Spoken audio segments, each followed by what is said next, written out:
Our next topic is non-performing asset. So what is a non-performing asset? Any asset that is, for a bank, its advances are its assets. So for a bank, if they are not able to get its interest payments or principal repayments or its installment repayments, if it is overdue for a period exceeding 90 days, then we can call it as a non-performing asset. Now, for the purpose of asset classification, the banks have the RBI requests the banks to classify their assets into four. The first one is standard asset. Then we have substandard, doubtful, and loss assets. The standard asset is performing asset, and substandard, doubtful, and loss assets comes under non-performing asset.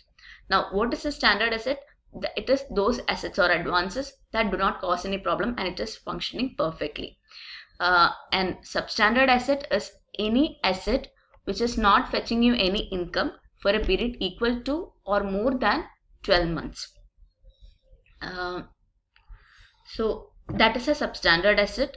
Then now again we should also note that to classify a particular asset as substandard asset, its current net worth, that is, if they have given a security, then the current net worth of that particular security or the assets of the borrower. Okay, so the net worth of the borrower or the guarantor, it is not enough to repay the loan. So in such a case, we can call it as a substandard asset.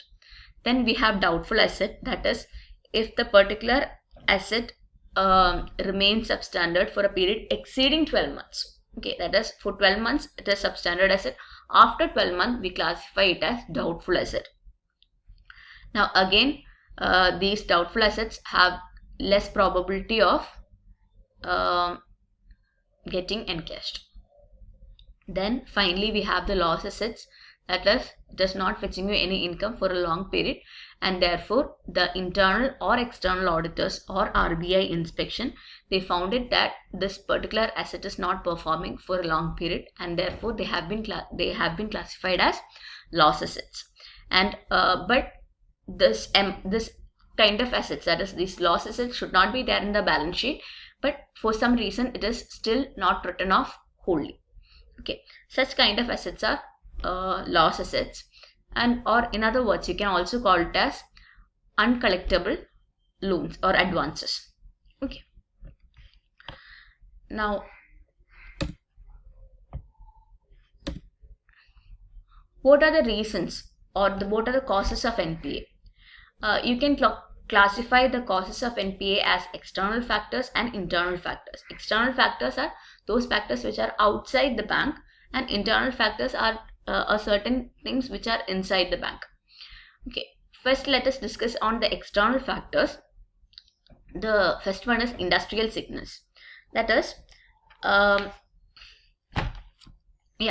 if a certain industry is not working properly, say they do not have any proper raw material, or if there is some labor problem that is happening in a particular industry, or there is some lack of technology, there is no proper production going on, or due to any reason, if there is some industrial sickness, then you can say that it will affect all the companies in that particular industry, and therefore there will be lack of production, there will be lack of profitability, and if there is no profit, they will not be able to repay the loans, and therefore they can be they can go into a non-performing asset.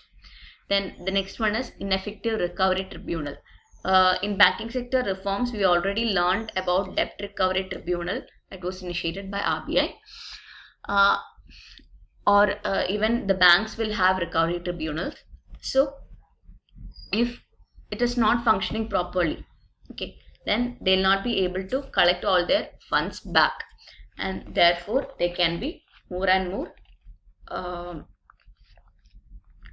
defaults, or they can be more and more non-performing assets.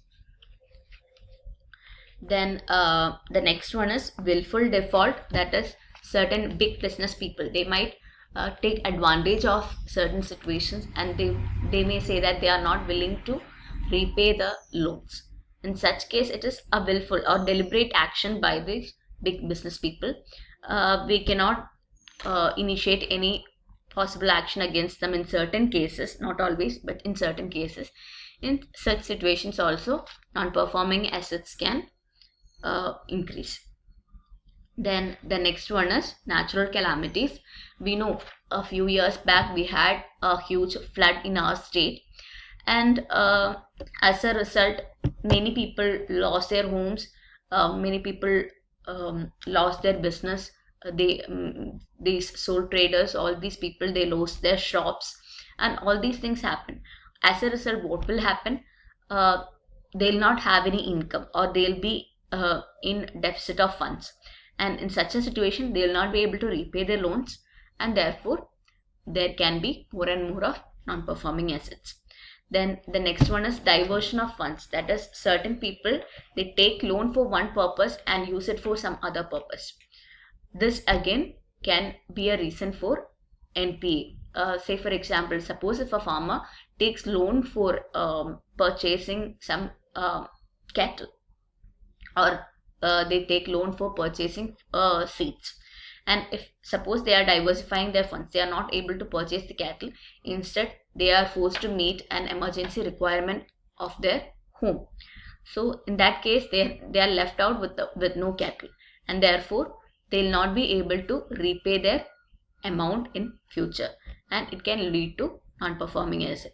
Again, it is not only the case of farmers, even business people or individuals can do the same. Okay, suppose if a person or if a businessman takes loan for some purpose, and he is diversifying it into some other purpose, like if he is using for a speculative purpose, or if he is investing it in some unproductive areas, then again this can happen. Then the next one is economic recession.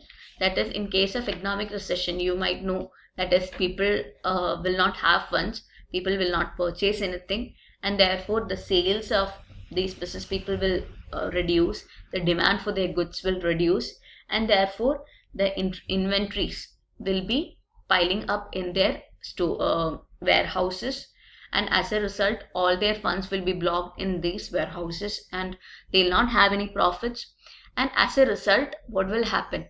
Again, they'll not be able to repay their loans, so again it will cause mounting NPAs. These are the external factors. Moving to the internal factors, so these are factors which are inside the bank itself. So the first one is defective lending process.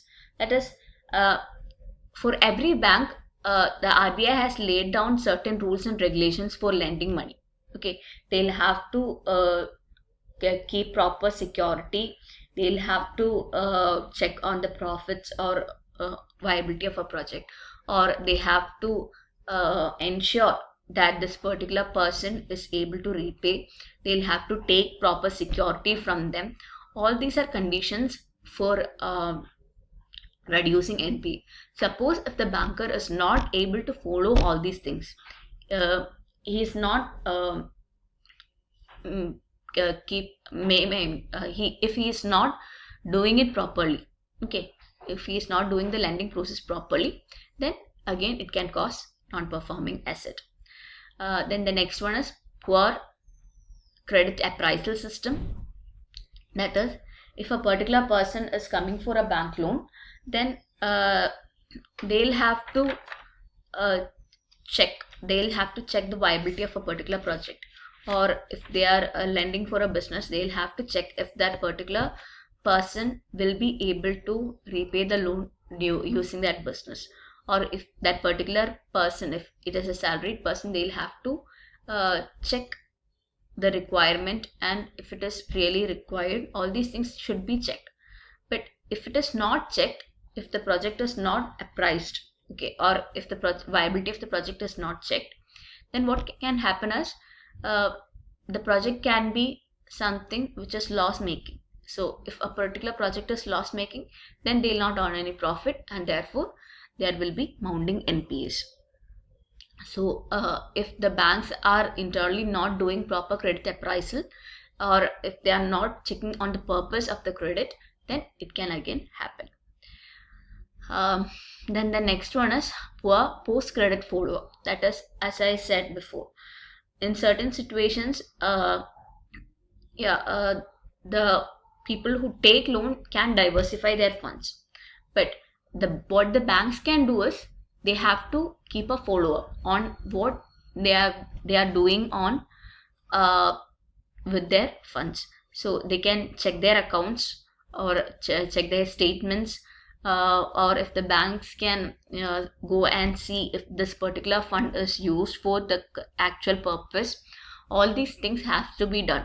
And also they have to check on what they can do, like they are giving the funds as installments. So if the particular borrower is wanting some money, or if he is trying to take loan for a project, then the bank can give funds as installments. So for each stage they can give some funds, then they can check for the what is happening, and then they can release the next set of fund. And they can do it in many ways, but if they are not properly following up the credit usage, then it can lead to NPA.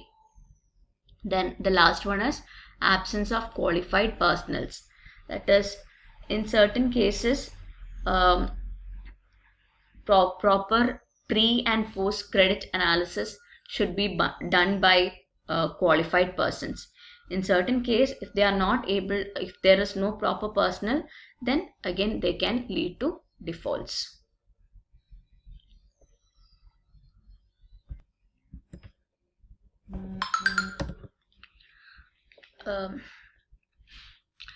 So our next topic is impact of NPA. How does it affect the banking business, or how does it what effect does it have?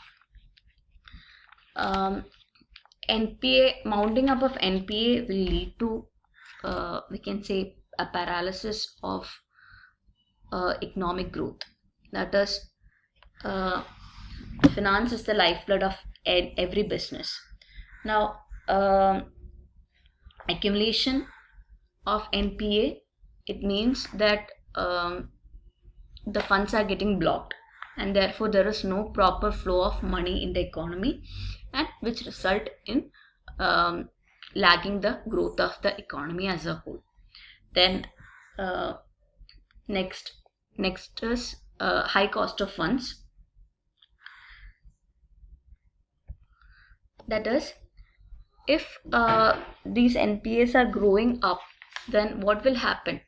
The funds are getting blocked, and therefore the banks will think about increasing the interest rates in order to meet their requirements, and as a result the cost of funds will become higher, and therefore these genuine borrowers who are actually requiring funds for good business purposes, they'll find it difficult.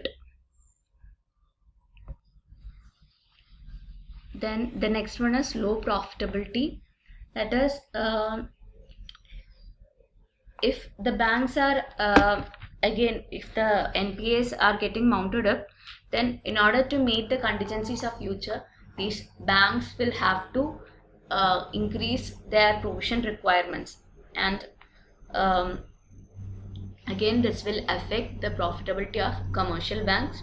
Then also, if there is more and more of NPA, then as a result these banks will try to be more and more cautious. They'll increase the difficulty for getting any loans, and therefore we can also say that banks will be reluctant to give more funds as loans, and this can seriously affect the economy, because if certain people who has if there is no proper money for circulation in the economy, then it will again affect the economy as a whole. So yeah, this is about the impact of NPA.